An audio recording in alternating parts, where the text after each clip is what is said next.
Quando a gente vai aqui, então, observando ali como cada projeto, né? Isso aqui foi o estudo que eu falei para vocês, né? Em caças, né? Em munição para caça, em que ele botou aqui qual era a performance de munições livres de chumbo e de munições de base, né? Com base em chumbo. Então ele pegou ali três projéteis, um daquele que é totalmente livre, tá? E aqueles que tinham algum componente de chumbo. Cada um ia ter uma característica diferente. Qual era o objetivo deste trabalho?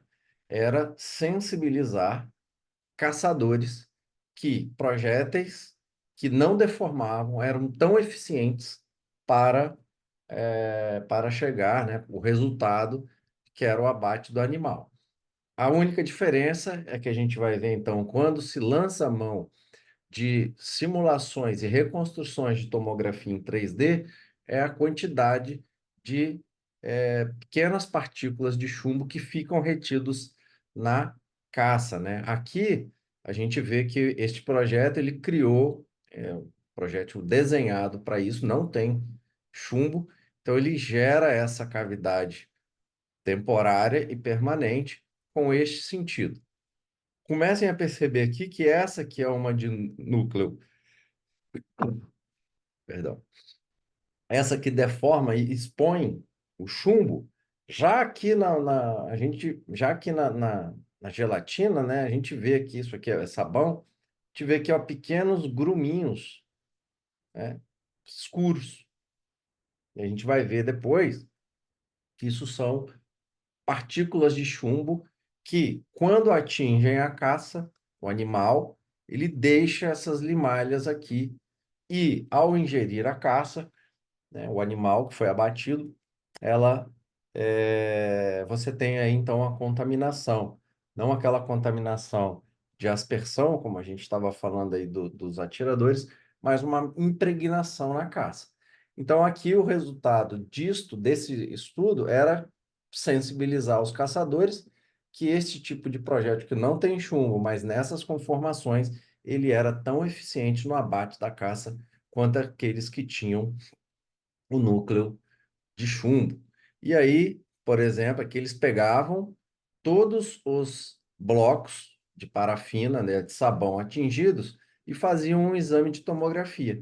Então ele conseguia desenhar em 3D como que era este evento, como que era essa cavidade. E percebam, senhores, que é isso aqui, ó, né? É esse bloco aqui, ó. Olha o quanto cada pontinho branco desse aqui é uma limalha, pequena quantidade de chumbo que, ao deformar, ao se fragmentar em micropedaços, ele contaminaria toda a cavidade, né? Toda a caça. Então, o que o estudo pretendia, né? Mostrar que este projétil, por exemplo, que é este aqui, ó, ele cria uma cavidade temporária e, basicamente, ele não impregna a caça com chumbo nenhum, ele não tem chumbo, ele não expõe o núcleo dele. E esses trabalhos, eles são tão bem elaborados que eles permitem aqui, ó, gerar a quantidade de energia era entregada em cada profundidade dessa cavidade, né, dessa deformação que foi reconstruída em 3D.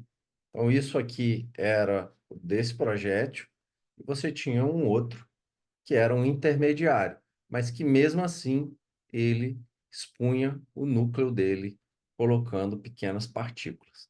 Foi até possível dizer qual era a profundidade aonde se entregava o maior percentual de energia cinética em cada projétil. Então, neste aqui, você entregava um epicentro de energia, vamos assim, se a gente pode assim simplificar, né? Este aqui ele coloca muito mais superficial, esse aqui que deforma, ele entrega então muito mais energia. Por quê? Porque cada deformação e cada limalha dessa se transforma num microprojétil, a gente sabe que ele vai ter uma capacidade de entrega. Mas não quer dizer que este local de entrega de energia, onde tem maior possibilidade de danos, ele seja menos ou seja mais eficaz do que esse que entrega uma energia um pouco mais profunda, mas é capaz de, por exemplo, lesar órgãos nobres para essa caça, né? Então, esse estudo foi muito bem desenhado, né? E ele fica aqui como que os métodos científicos, os modelos de computação hoje conseguem reverter para nós em informações. Talvez aqui o nosso amigo aí, o Deusimar, ele possa ver aqui mais ou menos, né, como se comportaria cada uma dessas experiências que você fez lá.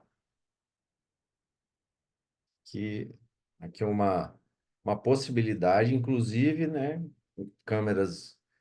Isso aqui é expansão de gás, mas isso aqui é uma analogia à cavidade temporária e permanente que nós vamos estudar um pouco mais adiante. Mas percebam que até câmeras hoje debaixo d'água, elas demonstram como que essa cavidade ela se integra. Então imaginem todo este evento dinâmico que a gente viu aqui ocorrendo no interior de um alvo, tá? Desde a da gelatina balística, que é essa aqui, do sabão balístico, aqui ela reconstruída em 3D, com cada fragmento aqui de pequenos fragmentos de chumbo e essa interação que se pode ter.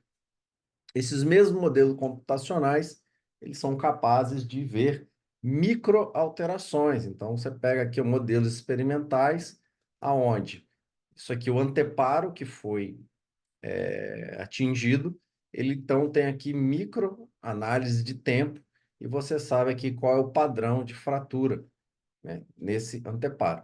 Então, ele pega o vídeo, analisa, entrega para o modelo e ele vai te dizer aqui, ó, como que foi exatamente cada comportamento desse. Então, ele consegue dizer a entrega de energia na entrada, consegue dizer a entrega de energia na saída e consegue meio que gerar um gráfico aqui, graficar, né, essa dinâmica que foi alcançada ali pelas imagens.